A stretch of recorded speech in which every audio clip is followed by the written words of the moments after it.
Hey guys, we're going to be talking about OFN Lending and the rehabbed lending bill here in Texas. So don't forget, guys, to take a moment to like this video, subscribe to our channel, and if you have any comments, take a minute and comment below. So Scott, what happened in 2022 in January when they changed the laws out here, the rehabbed lending law? Yep. You know, there's always a fly in the ointment, right? There's always that bad apple that spoils up everybody else, and they finally changed the laws because of things that were ongoing in the marketplace because of really bad investors. And so they came down with this thing that was called Senate Bill 43, became known as the rehabbed lending bill. And it really put some teeth into the industry a little bit for damages that are out there. The first thing it did is it requires these transactions, any transaction where there is a mortgage being left in place, which means a subject to transaction or a wraparound transaction, to be closed in a law office or a title company, or it's void. Not voidable, void. Oh, wow. That means it's dead. You know, if you don't know those things and you will sell the house to somebody else, that back end deal is not a good deal because it's void. There's no current case law that I know about this, and I don't want to be the first guy to deal with that either. But, you know, as from now, that's just the hard and fast rule. The second thing that it did is it changed some disclosure requirements. There has been this thing called the Texas Underlying Lien Disclosure Notice out for many, many years, but now that must be offered in Spanish as well as in English. And they created a new insurance disclosure, because people don't understand that the back-end buyer, if you're doing a wraparound mortgage, should have their own insurance policy. And that is, again, a promulgated disclosure, and it too must be provided in Spanish and English. And these must be given a minimum of 7 days before closing. If you do not do it, the buyer can terminate the deal at any time, today, tomorrow, a year from now, 10 years from now. Oh, wow. And they go, hey, Liz, give me all my money back. Down payment, monthly payments, taxes, insurance, and they really put some damage features into it and treble damage on top of that. So if you don't know this stuff and you want to mess around with it, you can get hit pretty hard. You could lose your entire house. Oh, wow. if you're not wise. And then they put a licensing requirement in it that we were really trying to avoid. It used to be, you know, we could just always incorporate an RMLO into a transaction to process the buyer, and we would be okay. Yeah, not no more. Now, if you do more than 3 transactions in a rolling 12-month period, not a calendar period, but a rolling 12-month period, not only must you be a licensed, I say you, the seller, investor, a licensed RMLO, your company has to be registered with the state. That means you're going through bonding issues and all these kind of things. And Liz, I haven't found anybody yet that wants to do that out there. Yeah, not many people want to do that. Nope. How did this change the market? You know,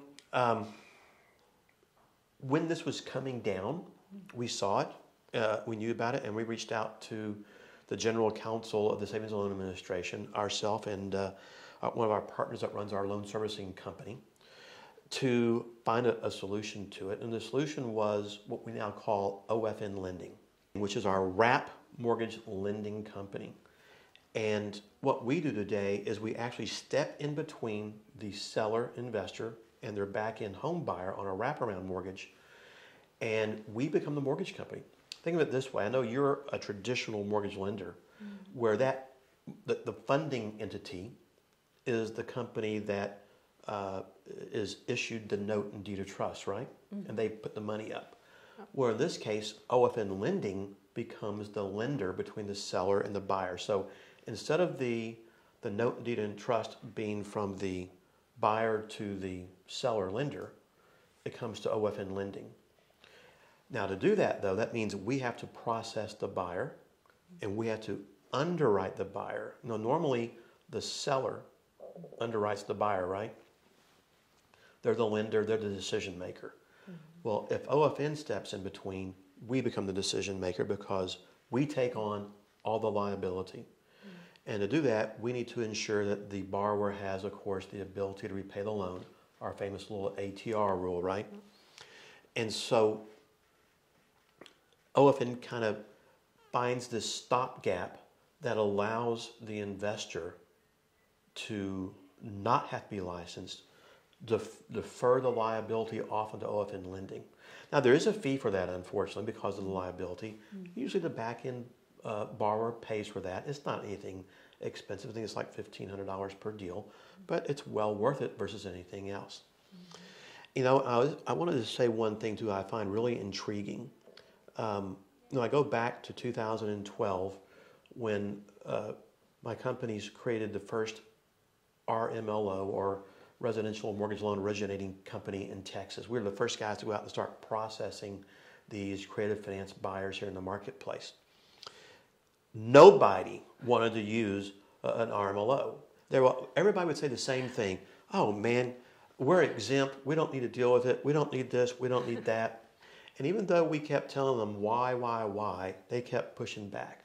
Or they always tried to find a way to get around the issue. Well, we'll do 5 in this company and 5 in this company. And back in those days, Liz, we had here in Texas what's called T-Safe, where if you did 5 or fewer transactions in a 12-month period, you were exempt. And everybody thought they were exempt and they could get around the issues without really knowing how the courts would handle those kind of things. Because if you have 5 in this company and 5 in this company, and you own both companies, a court's going to say it's all the same. But they thought they could get around it that way. So I get it. Well, over time, lo and behold, what do you think happened here in Texas? Everybody uses an RMLO on every transaction today, right? Yep. All the way across the board. And I've watched the metamorphosis from being 0 to being 100%, which is really the way it should be. It's a fail-safe. It's how you CYA, you know, it's how you don't, again, I call it idiot proofing. We don't have to worry about things. You know, if you saw somebody that came in and had a 70% debt to income ratio, are you going to raise a red flag with me? Oh yeah, absolutely. It's going to be that quick, right? Okay. Well, I am predicting that over time, everybody's going to start using OFN Lending on every deal for the exact same reason. It helps to idiot-proof the loan. It defrays and disperses that liability off on them. And that's what this business is all about. How do we protect ourselves, and how do we defray that liability as best as possible?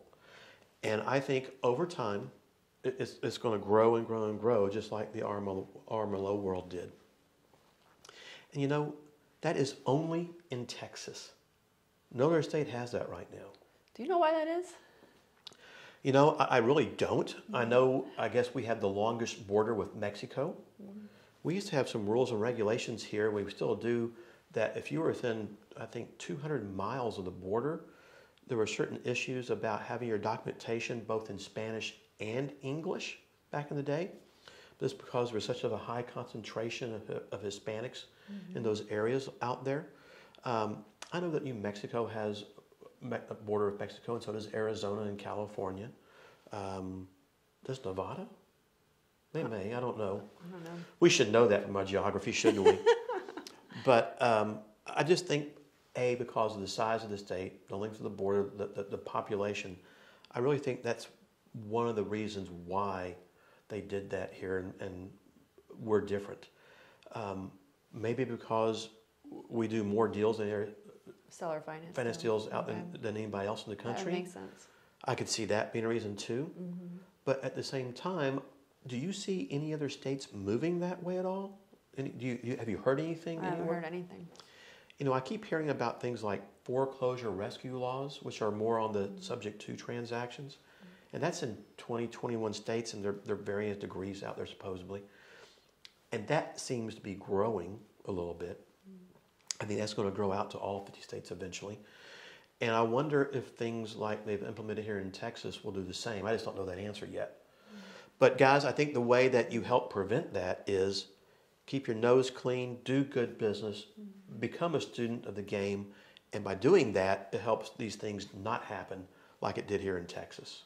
So guys, if you found this video helpful, take a minute and like us.